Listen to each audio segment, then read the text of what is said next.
कूष्मांडा जननी देवी जगत की पालनहार, सूर्य मंडल निवासिनी, शुभ्र किरण अपार। जय माँ कूष्मांडा। आप सभी पर माँ कूष्मांडा की कृपा सदैव बनी रहे। आज सुनिए माँ कूष्मांडा की कथा। माँ कूष्मांडा अष्टभुजाओं वाली देवी कहलाती हैं। मान्यता है कि नवरात्रि के चौथे दिन माँ कूष्मांडा की पूजा करने वाले भक्त की सारी मनोकामनाएं पूरी हो जाती हैं। भक्तों को सुख सौभाग्य की प्राप्ति होती है। यदि पढ़ने वाले छात्र देवी कूष्मांडा की पूजा करें तो उनके बुद्धि और विवेक में भी वृद्धि होती है। माँ कूष्मांडा भक्तों को रोग, शोक, विनाश से मुक्त करके उन्हें आयु, यश, बल और बुद्धि प्रदान करती हैं। माँ कूष्मांडा शेर पर सवारी करते हुए प्रकट होती हैं। अष्टभुजाधारी माँ मस्तक पर रत्न जड़ित मुकुट धारण करती हैं और अत्यंत दिव्य रूप से सुशोभित होती हैं। माँ कूष्मांडा ने अपनी अष्टभुजाओं में कमंडल, कलश, कमल, सुदर्शन चक्र, गदा, धनुष, बाण और अक्षमाला धारण किया हुआ है। माँ कूष्मांडा का ये रूप भक्तों को जीवन शक्ति प्रदान करने वाला माना गया है। अब आप सभी माँ कूष्मांडा का ध्यान करते हुए माँ कूष्मांडा के प्रति अटूट श्रद्धा भक्ति भाव के साथ इस दिव्य और परम पुण्यदायी कथा का रसपान कीजिए। सभी मिलकर प्रेम से बोलिए कूष्मांडा माता की जय। किसी देश में सुशील नाम का एक निर्धन ब्राह्मण रहा करता था। हर दिन मिलने वाली भिक्षा से ही वह अपने परिवार का पेट पालता था। उसका परिवार बहुत बड़ा था, इसलिए वह प्रातःकाल होते ही भिक्षा मांगने के लिए घर से निकल जाता और शाम होने पर लौट कर आता। फिर देवताओं, पितरों और माँ दुर्गा के साथ ही अतिथियों की पूजा करने के बाद, आश्रित जनों को खिलाने के बाद ही वह खुद भोजन ग्रहण किया करता था। इस प्रकार भिक्षा को वह भगवान का प्रसाद समझकर ग्रहण करता और इतना दुखी होने पर भी वह दूसरों की सहायता के लिए सदा तैयार रहा करता था। गरीबी के कारण उसका मन दुखी रहता था, फिर भी वह सदैव धर्म कर्म में लगा रहता और अपनी इंद्रियों को उसने अपने वश में रखा था। इसलिए वह सदाचारी, धर्मात्मा और सत्यवादी था। उसके हृदय में कभी भी अहंकार, क्रोध या ईर्ष्या जैसे बुरे विचार उत्पन्न ही नहीं होते थे। एक बार उस ब्राह्मण के घर के पास में सत्यव्रत नाम के एक तेजस्वी ऋषि आकर ठहरे। वे एक बहुत ही पहुंचे हुए तपस्वी थे। उनके समान विद्वान और सभी वेदों के ज्ञाता और कोई भी नहीं था। जल्दी ही बहुत सारे लोग उनके दर्शन करने के लिए आने लगे। उस ब्राह्मण के मन में भी तपस्वी से मिलने की इच्छा जागी और वह भी उनकी सेवा में उपस्थित हो गया। महर्षि सत्यव्रत को प्रणाम करके वह ब्राह्मण कहने लगा, हे ऋषिवर, आपकी बुद्धि अत्यंत विलक्षण है और आप अनेक शास्त्रों, विद्या और मंत्रों के जानने वाले हैं। मैं एक निर्धन, दरिद्र और बेसहारा ब्राह्मण हूँ। कृपया मुझे बताइए ऋषिवर कि मेरी दरिद्रता, मेरी गरीबी, मेरा दुख किस प्रकार दूर हो सकते हैं। ब्राह्मण ने कहा कि मुनिवर, आपसे यह पूछने के पीछे मेरा उद्देश्य केवल यही है कि मुझ में अपने परिवार का भरण पोषण करने की शक्ति आ जाए। धन के अभाव के कारण मैं उन्हें पर्याप्त रूप से सुख सुविधाएं नहीं दे पा रहा हूँ। हे दयानिधे, तप, दान, व्रत, मंत्र या कोई ऐसा जप, कोई ऐसा उपाय बताइए जिससे मैं अपने परिवार का पेट अच्छी तरह भर सकूं और उन्हें सारी सुख सुविधाएं भी दे सकूं। मेरी बस इतनी ही इच्छा है कि मेरा परिवार सुखी हो जाए। प्रिय श्रोताओं, महर्षि सत्यव्रत ने सुशील ब्राह्मण को भगवती दुर्गा की महिमा बताते हुए नवरात्रि व्रत करने की सलाह दी। महर्षि सत्यव्रत ने उस ब्राह्मण से कहा, हे ब्राह्मण, अब मैं तुम्हें माता कूष्मांडा की कथा सुनाता हूँ। तुम भी अच्छे से मन लगाकर और पवित्र मन से, श्रद्धा भक्ति भाव से इस कथा को सुनो। इस कथा को सुनने मात्र से व्यक्ति की अनेक प्रकार की बीमारियों का, अनेकों दुखों का नाश हो जाता है। उसे सद्बुद्धि मिलती है और सुख समृद्धि की प्राप्ति होती है और उसके मन में माता के प्रति अटल भक्ति भी जागती है। ये उस समय की बात है जब संपूर्ण ब्रह्मांड अंधकार से भरे हुए एक शून्य के समान लग रहा था, लेकिन फिर दिव्य प्रकाश की एक किरण चारों ओर फैली। अंधेरा उजाले में बदल गया। अब उस प्रकाश की कोई सीमा नहीं थी। देखते ही देखते वह दिव्य प्रकाश एक दिव्य नारी के रूप में बदल गया। वह और कोई नहीं बल्कि स्वयं देवी कूष्मांडा थी। अपनी मंद हल्की हंसी के साथ अंड यानी ब्रह्मांड को उत्पन्न करने के कारण इन देवी को कूष्मांडा नाम से पुकारा गया और देवी कूष्मांडा के मुख की मुस्कान के कारण ब्रह्मांड का जन्म हुआ। हे ब्राह्मण, उन्होंने ही पृथ्वी, सभी ग्रहों, चंद्र, सूर्य, तारे और आकाश गंगा को अस्तित्व में लाया। संसार में जीवन बनाए रखने के लिए सूर्य देवता की आवश्यकता थी, तो कूष्मांडा माता ने ही अपने आप को सूर्य में समाहित कर दिया। सूर्य संसार में जीवन का पर्याय है, तो देवी कूष्मांडा उनकी शक्ति है। माता कूष्मांडा ही समस्त ऊर्जा का स्रोत है। जब वह सूर्य भगवान के मूल में वास करती हैं, तो देवी का अलौकिक तेज भगवान सूर्य को जीवन प्रदान करने की, उन्हें प्रकाशवान बने रहने की क्षमता देता है। कूष्मांडा देवी के बिना सूर्य देव शक्तिहीन है और ये देवी कूष्मांडा की ही शक्ति है कि कूष्मांडा ही इतनी शक्तिशाली है। इनसे ही सारा जग रोशन है और ये देवी केवल एकमात्र ऐसी देवी हैं जो कि सूर्य मंडल के भीतर के लोक में निवास करने की क्षमता रखती हैं। माँ की पूजा करने वाले व्यक्ति को अनेक प्रकार से सुखों की प्राप्ति होती है और ऐसा व्यक्ति अपने जन्म जन्मांतर के पापों का नाश करके माता की कृपा से इस जीवन में सभी प्रकार की सुख सुविधाओं की प्राप्ति करता है। महर्षि ने आगे कहा, हे ब्राह्मण, माता कूष्मांडा की स्तुति करने से आयु, यश, बुद्धि और बल में वृद्धि होती है। साथ ही सभी रोगों से मुक्ति मिलती है, दरिद्रता दूर होती है, सभी तरह की नकारात्मक शक्तियां दूर हो जाती हैं और हर प्रकार की समस्याओं का समाधान भी माँ की कृपा से आसानी से मिल जाता है। इनकी पूजा करने से सुख, समृद्धि और उन्नति मिलती है। दुख, विपत्ति और कष्ट से मुक्ति मिल जाती है। प्रिय श्रोताओं, तब महर्षि सत्यव्रत के कहने पर, उनकी सलाह पर ब्राह्मण सुशील ने भी नवरात्रि के व्रतों को किया, माँ कूष्मांडा की स्तुति की और महर्षि सत्यव्रत को अपना गुरु बनाकर उनसे मायाबीज नामक भुवनेश्वरी मंत्र की दीक्षा ली। इसके बाद नवरात्रि के व्रत रखकर उस मंत्र का सुशील ब्राह्मण ने नियमित रूप से जप आरंभ कर दिया। उसने माता भवानी और माँ कूष्मांडा की भक्ति पूर्वक आराधना की और 9 वर्षों तक लगातार वह माँ भगवती के माया बीज मंत्र का निरंतर जाप करता रहा। उसकी भक्ति से प्रसन्न होकर तब देवी भगवती ने 9 वर्ष की नवरात्रि की अष्टमी तिथि को मध्य रात्रि में उसे स्वप्न में दर्शन दिए और इस प्रकार माँ कूष्मांडा की कृपा से सुशील ब्राह्मण की दरिद्रता दूर हो गई। माँ भगवती की कृपा से उसके घर में सुख और समृद्धि के भंडार भर गए। सभी मिलकर प्रेम से बोलिए, कूष्मांडा मैया की जय। श्रोताओं, अब सुनिए महिषासुर मर्दिनी स्तोत्र का हिंदी अनुवाद। हे हिमालय राज की पुत्री, हे गिरिजा देवी, विश्व को आनंदित करने वाली देवी, नंदी गणों द्वारा पूजित, गिरिश्रेष्ठ विंध्याचल के शिखर पर निवास करने वाली देवी, अपनी लीला से भगवान श्री विष्णु को प्रसन्न करने वाली, इंद्रदेव के द्वारा नमस्कृत भगवान नीलकंठ की पत्नी, विश्व में विशाल कुटुंब वाली और विश्व को संपन्नता देने वाली, हे महिषासुर का मर्दन करने वाली भगवती, अपने बालों की लता से आकर्षित करने वाली पर्वत की पुत्री, आपकी जय हो, जय हो, जय हो।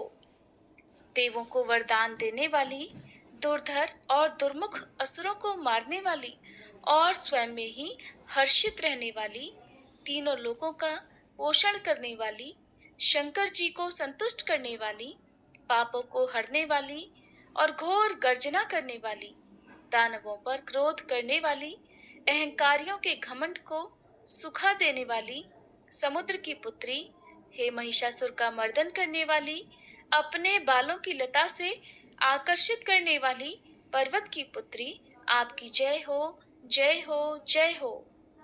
हे जगत माता, हे मेरी माँ, प्रेम से कदम्ब के वन में वास करने वाली, हास्य भाव में रहने वाली, हिमालय के शिखर पर स्थित, अपने भवन में विराजित, मधु की तरह मधुर, मधु कैटभ का मद नष्ट करने वाली, महिष को विदीर्ण करने वाली, सदा युद्ध में लिप्त रहने वाली, हे महिषासुर का मर्दन करने वाली, अपने बालों की लता से आकर्षित करने वाली पर्वत की पुत्री, आपकी जय हो, जय हो, जय हो।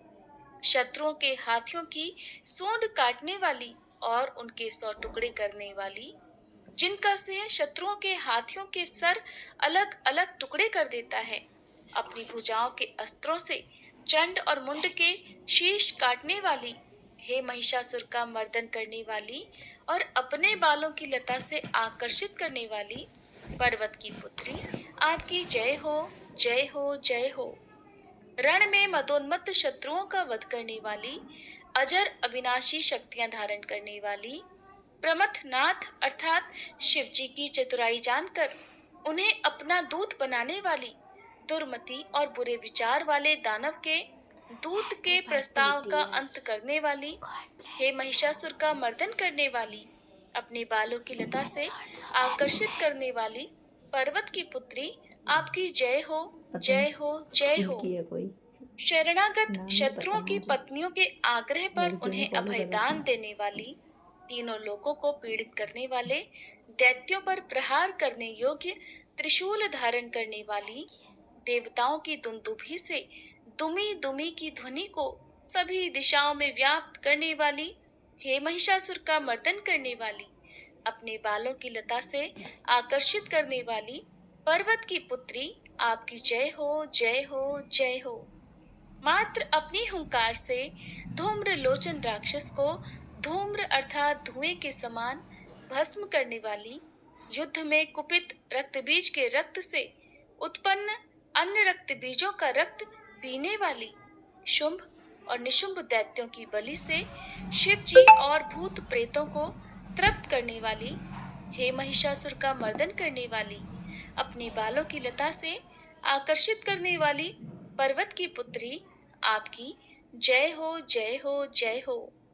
युद्ध भूमि में जिनके हाथों के कंगन धनुष के समान चमकते हैं, जिनके सोने के तीर शत्रुओं को विदीर्ण करके लाल हो जाते हैं और उनकी चीखें निकालते हैं, चारों प्रकार की सेनाओं, हाथी, घोड़ा, पैदल, रथ का संहार करने वाली, अनेक प्रकार की ध्वनि करने वाले, बटुकों को उत्पन्न करने वाली, हे महिषासुर का मर्दन करने वाली, अपने बालों की लता से आकर्षित करने वाली पर्वत की पुत्री, आपकी जय हो, जय हो, जय हो। देवांगनाओं के तत था थेई थेई आदि शब्दों से युक्त भावमय नृत्य में मग्न रहने वाली, कु कुथ अड्डी विभिन्न प्रकार की मात्राओं वाले ताल वाले स्वर्गीय गीतों को सुनने में लीन, मृदंग की धू धुकुट धीमी धीमी आदि गंभीर ध्वनि सुनने में लिप्त रहने वाली, हे महिषासुर का मर्दन करने वाली, अपने बालों की लता से आकर्षित करने वाली पर्वत की पुत्री, आपकी जय हो, जय हो, जय हो। जय जयकार करने और स्तुति करने वाले, समस्त विश्व के द्वारा नमस्कृत, अपने नुपुर के झंझन और झिमझिम शब्दों से भूतपति महादेव को मोहित करने वाली, नटी नटों के नायक अर्धनारीश्वर के नृत्य से सुशोभित नाट्य में तल्लीन रहने वाली, हे महिषासुर का मर्दन करने वाली, अपने बालों की लता से आकर्षित करने वाली पर्वत की पुत्री, आपकी जय हो, जय हो, जय हो। आकर्षक कांति के साथ अति सुंदर मन से युक्त और रात्रि के आश्रय अर्थात चंद्रदेव की सुंदरता से फीका करने वाली, काले भंवरों के समान सुंदर नेत्रों वाली, हे महिषासुर का मर्दन करने वाली, अपने बालों की लता से आकर्षित करने वाली पर्वत की पुत्री, आपकी जय हो, जय हो, जय हो। महायोद्धाओं से युद्ध में चमेली के पुष्पों की तरह कोमल स्त्रियों के साथ रहने वाली तथा चमेली की लताओं की तरह कोमल भील स्त्रियों से जो झिंगुरों के झुंड की तरह घिरी हुई हैं, चेहरे पर उल्लास से उत्पन्न उषा काल के सूर्य और खिले हुए लाल पुष्प के समान मुस्कान वाली, हे महिषासुर का मर्दन करने वाली, अपने बालों की लता से आकर्षित करने वाली पर्वत की पुत्री, आपकी जय हो, जय हो, जय हो। जिसके कानों से लगातार मद बहता रहता है, उस हाथी के समान उत्तेजित हे गजेश्वरी, तीनों लोकों के आभूषण, रूप, सौंदर्य, शक्ति और कलाओं से सुशोभित हे राजपुत्री, सुंदर मुस्कान वाली स्त्रियों को पाने के लिए मन में मोह उत्पन्न करने वाली मनमथ की पुत्री के समान, हे महिषासुर का मर्दन करने वाली, अपने बालों की लता से आकर्षित करने वाली पर्वत की पुत्री, आपकी जय हो, जय हो, जय हो। जिनका कमल दल के समान कोमल, स्वच्छ और कांति से युक्त मस्तक है, हंसों के समान जिनकी चाल है, जिनसे सभी कलाओं का उद्भव हुआ है, जिनके बालों में भंवरों से घिरे कुमुदनी के पुष्प और बकुल पुष्प सुशोभित हैं, उन महिषासुर का मर्दन करने वाली, अपने बालों की लता से आकर्षित करने वाली पर्वत की पुत्री, जय हो, जय हो, जय हो। जिनके हाथों की मुरली से बहने वाली ध्वनि से कोयल की आवाज भी लज्जित हो जाती है, जो खिले हुए फूलों से रंगीन पर्वतों से विचरती हुई पुलिंद जनजाति की स्त्रियों के साथ मनोहर गीत गाती हैं, जो सद्गुणों से संपन्न शबरी जाति की स्त्रियों के साथ खेलती हैं, उन महिषासुर का मर्दन करने वाली, अपने बालों की लता से आकर्षित करने वाली पर्वत की पुत्री, आपकी जय हो, जय हो, जय हो। जिनकी चमक से चंद्रमा की रोशनी फीकी पड़ जाए, ऐसे सुंदर रेशम के वस्त्रों से जिनकी कमर सुशोभित है, देवताओं और असुरों के सर झुकने पर उनके मुकुट की मणियों से जिनके पैरों के नाखून चंद्रमा की तरह दमकते हैं, और जैसे सोने के पर्वतों पर विजय पाकर कोई हाथी मदोन्मत्त हो जाता है, वैसे ही देवी के उरोज कलश की तरह प्रतीत होते हैं। ऐसी हे महिषासुर का मर्दन करने वाली, अपने बालों की लता से आकर्षित करने वाली पर्वत की पुत्री, आपकी जय हो, जय हो, जय हो। सहस्त्रों दैत्यों के सहस्त्रों हाथों से सहस्त्रों युद्ध जीतने वाली और सहस्त्रों हाथों से पूजित सुर तारक उत्पन्न करने वाली, उसका तारकासुर के साथ युद्ध कराने वाली, राजा सुरथ और समाधि नामक वैश्य की भक्ति से समान रूप से संतुष्ट होने वाली, हे महिषासुर का मर्दन करने वाली, बालों की लता से आकर्षित करने वाली पर्वत की पुत्री, आपकी जय हो, जय हो, जय हो। जो भी आपके दयामय पद कमलों की सेवा करता है, हे कमले, वह व्यक्ति कमल निवास कैसे न बने। हे शिवे, आपके पद कमल ही परम पद हैं, उनका ध्यान करने पर भी परम पद में कैसे नहीं पाऊंगा। हे महिषासुर का मर्दन करने वाली, बालों की लता से आकर्षित करने वाली पर्वत की पुत्री, आपकी जय हो, जय हो, जय हो। सोने के समान चमकते हुए नदी के जल से जो आपके रंग भवन में छिड़काव करेगा, वो इंद्राणी के वक्ष से आलिंगित होने वाले इंद्र के समान सुखानुभूति को क्यों नहीं पाएगा। हे वाणी, हे महासरस्वते, आप में मांगल्य का निवास है, मैं आपके चरणों की शरण लेता हूँ। हे महिषासुर का मर्दन करने वाली, बालों की लता से आकर्षित करने वाली पर्वत की पुत्री, आपकी जय हो, जय हो, जय हो। आपका निर्मल चंद्र समान मुख चंद्रमा का निवास है, जो सभी अशुद्धियों को दूर कर देता है। नहीं तो क्यों मेरा मन इंद्रपुरी की सुंदर स्त्रियों से विमुख हो गया है। मेरे मत के अनुसार आपकी कृपा के बिना शिव नाम के धन की प्राप्ति कैसे संभव हो सकती है। हे महिषासुर का मर्दन करने वाली, बालों की लता से आकर्षित करने वाली पर्वत की पुत्री, आपकी जय हो, जय हो, जय हो। हे दीनों पर दया करने वाली उमा, मुझ पर भी दया कर ही दो। हे जगत जननी, जैसे आप दया की वर्षा करती हो, वैसे ही तीरों की भी वर्षा करती हो। इसलिए इस समय जैसा आपको उचित लगे वैसा करो, मेरे पाप और ताप दूर कर दो। हे महिषासुर का मर्दन करने वाली, बालों की लता से आकर्षित करने वाली पर्वत की पुत्री, आपकी जय हो, जय हो, जय हो।